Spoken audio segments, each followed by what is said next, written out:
Vocês. Nós estamos retomando a segunda parte desta audiência pública em que se discute o tema do ensino religioso nas escolas públicas. Para os que não estiveram aqui na parte da manhã, na verdade, o que está em discussão é a natureza do ensino religioso nas escolas públicas. É a própria Constituição Federal que prevê a existência do ensino religioso facultativo. A questão que está em discussão e será objeto de decisão pelo Supremo Tribunal Federal é a seguinte: existe uma posição que defende o ensino religioso confessional e, consequentemente, o ensino religioso que é ligado a uma específica religião e que pode ser ministrado por representantes desta religião. A posição contraposta defende o ensino religioso não confessional. Vale dizer, o ensino não pode ser ligado a uma religião específica, mas deve, no entanto, ministrar conhecimentos sobre história e doutrina das religiões. Na parte da manhã, alguns expositores se manifestaram contrariamente à existência do ensino religioso no ensino público fundamental. Embora esta seja uma posição respeitável e defensável como qualquer outra, não é ela que está em discussão, porque isso está previsto na Constituição. E, portanto, quem tem uma posição divergente em relação a esse ponto tem que, na verdade, postular politicamente uma mudança na Constituição. Portanto, a nossa discussão é limitada a essas duas opções, ensino religioso confessional ou ensino religioso não confessional. Nós, 2h30 em ponto, retomamos os trabalhos e eu convido a representante do Instituto de Bioética, Direitos Humanos e Gênero, a professora da Universidade de Brasília e pesquisadora da ANIS, Débora Diniz.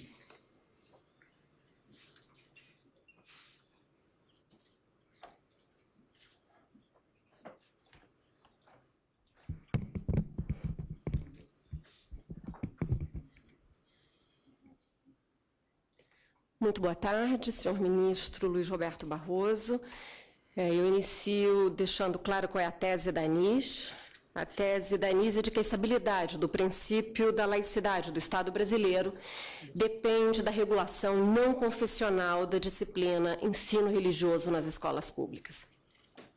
Laicidade é o princípio constitucional que protege, garante e promove a liberdade de crer e de não crer, que demarca o caráter secular das instituições básicas do Estado e, principalmente, que movimenta a razão pública para a justiça do governo da vida. Por estabilidade da laicidade, entendemos a garantia dos princípios da igualdade e da não discriminação, além do valor democrático da justiça religiosa.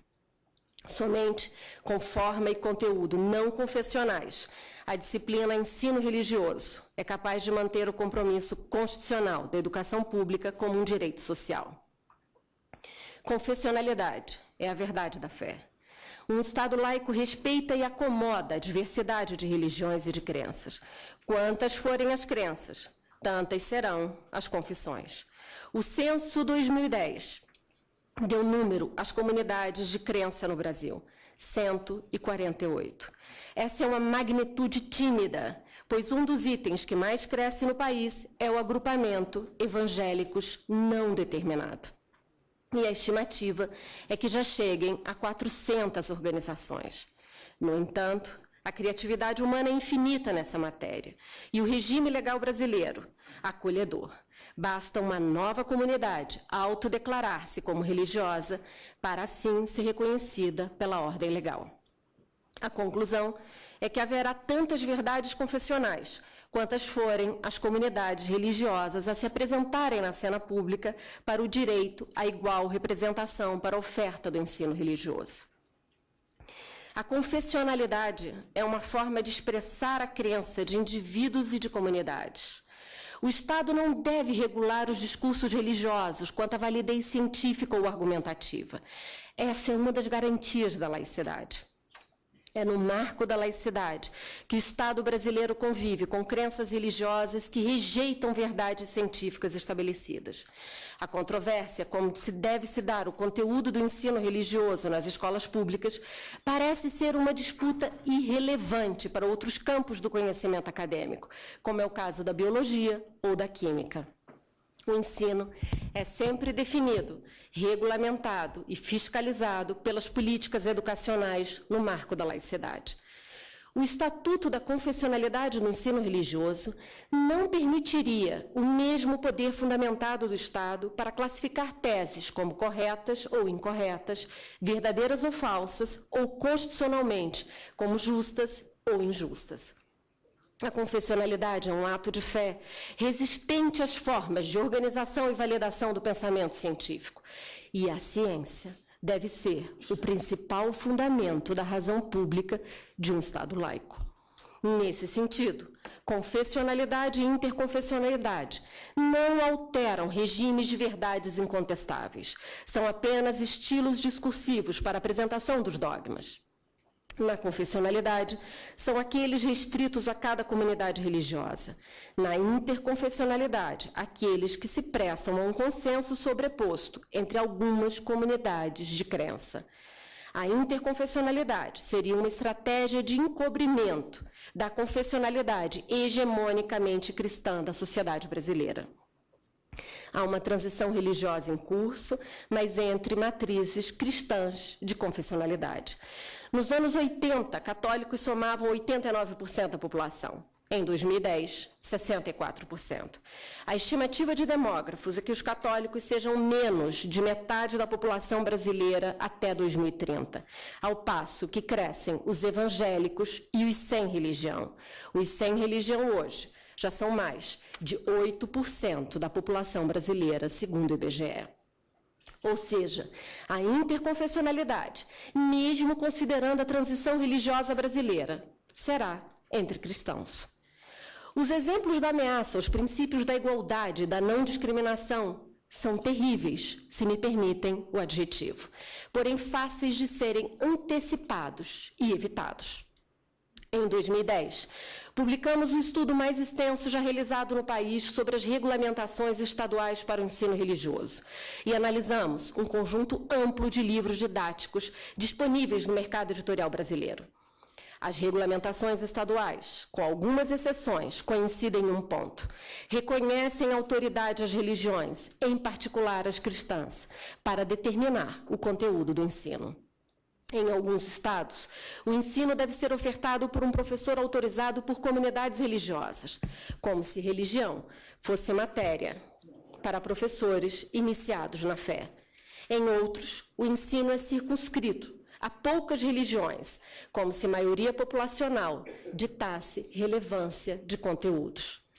No entanto, tão grave quanto à violação à justiça religiosa e ao igual direito de representação das religiões no conteúdo da disciplina de ensino religioso, foram as evidentes expressões de discriminação em nome da fé.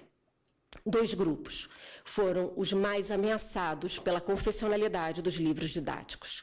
A população, que nós descrevemos como LGBT, aquelas não heterossexuais, e as pessoas portadoras de deficiência.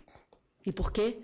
Por premissas dogmáticas sobre o caráter imoral da sexualidade não heterossexual e reprodutiva, e pelo lugar da deficiência nos textos religiosos. O deficiente é aquele objeto da piedade, esperançoso de um milagre. Eu ofereço 2 exemplos, mas nós teríamos alguma dezena deles para apresentar.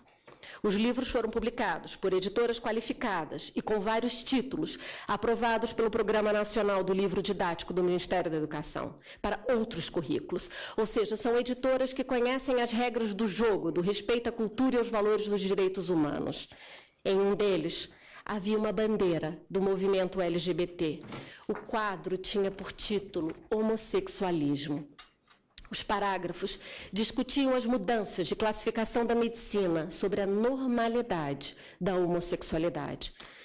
O objetivo do quadro era contestar a ideia de que seria possível descrever como, e eu cito, normal, a homossexualidade. E para rejeitar tal hipótese, o livro informou que, e aqui eu passo a citá-lo, aspas, muitos homossexuais revelam conflitos profundos, o que mostra que eles mesmos não se aceitam como são.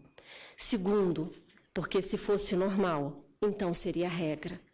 Terceiro, diz o livro, se isso se tornasse a regra da conduta humana, como a humanidade se perpetuaria? E eu fecho aspas.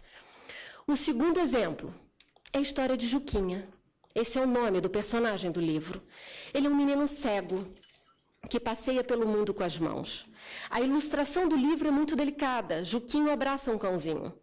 O exercício convida as crianças a ver. Me perdoem o verbo, mas é o verbo que está no exercício para uma criança cega. O que poderia ser um lindo exercício de aproximação ao corpo de Juquinha terminou com uma declaração de anormalidade à deficiência, diz o livro, e novamente eu cito com as devidas aspas. Abra os olhos. Como é bom ver as pessoas que nós gostamos. Obrigada, Senhor, pelas minhas mãos e pelos meus olhos para ver. Fecho aspas. Talvez o senhor não gostasse de Juquinha, ou o livro não considerasse a possibilidade de haver estudantes cegos na escola, pois o agradecimento é apenas de crianças videntes. A história de Juquinha seria reprovada pelos critérios de validação de conteúdos para o ensino público caso os livros de ensino religioso fossem avaliados pelo Programa Nacional do Livro Didático para 2017.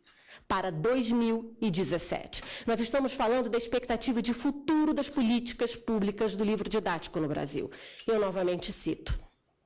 Serão excluídas as obras que a. veicularem estereótipos, preconceitos de condição social, regional, étnico-racial, gênero, orientação sexual, idade, linguagem religiosa, condição de deficiência, assim como qualquer outra forma de discriminação ou violação de direitos humanos. B. Fizerem doutrinação religiosa ou política, desrespeitando o caráter laico e autônomo do ensino público. Fecho aspas. Esses dois critérios, senhor ministro, me parecem suficientes para resolver a nossa controvérsia de hoje sobre qual deva ser o ensino religioso para as escolas públicas. Se o material didático para ensino religioso for definido e avaliado pelo Ministério da Educação. Somente o ensino não confessional seria capaz de respeitar o marco secular de direitos humanos. Basta reconhecer que o ensino religioso, assim como qualquer outra disciplina, deve ser regulamentada pelos parâmetros curriculares nacionais e pelos critérios de definição de conteúdo. Se assim for, não há como se sustentar confessionalidade ou interconfessionalidade do ensino. Uma saída tão simples já teria solucionado a controvérsia de hoje, não fosse por uma exceção. Ensino religioso é a única matéria sem qualquer regulação nacional de material didático ou critério de qualificação do professor no conjunto de todas as disciplinas oferecidas na escola pública desse país. Há uma renúncia das políticas públicas de educação à anterioridade do fato religioso. É como se religião não se submetesse ao acordo político sobre o que deve promover a cidadania em uma escola pública. Ensino religioso se movimenta como que protegido por um salvo-conduto do Estado, ou de estar isento de respeitar a laicidade e os regimes de avaliação de qualidade do material didático e habilitação do professor. Mas essa é uma falsa hipótese, inclusive para nosso marco legal, pela Lei de Diretrizes e Bases da Educação. A palavra proselitismo aqui importa para entender esse corte de afastamento da confessionalidade ou interconfessionalidade para fora da escola pública. O artigo 33 da LDB veda qualquer forma de proselitismo. Sem definição sobre seu conteúdo, recorra ao dicionário. Proselitismo é discurso e prática de sectários, partidários, membros de uma seita religiosa. O ensino proselitista não formaria cidadãos, mas prosélitos, E prosélitos são pessoas que, em nome de uma fé, discriminam aquelas que não professam verdades semelhantes. A vedação ao proselitismo religioso pela LDB já seria suficiente para demonstrar o caráter injusto do ensino confessional ou interconfessional. Mas aqui importa uma leitura constitucional do mal-entendido. Proselitismo religioso na escola pública ameaça um dos fundamentos do Estado Democrático de Direito. O artigo 205 da Constituição Federal determina que a educação é preparo para o exercício da cidadania, sendo que cidadania é um dos fundamentos do Estado Democrático de Direito. Somente o ensino não confessional, aquele isento de proselitismo religioso pela verdade da fé, respeita os princípios da educação, da liberdade de aprender e pensar e do pluralismo de ideias. Nesse formato de ensino, senhor ministro, Juquinha não se sentiria discriminado por ser cego. Muito obrigada. Agradeço à professora Débora Diniz em prestar o seu tempo e o seu talento para esse debate.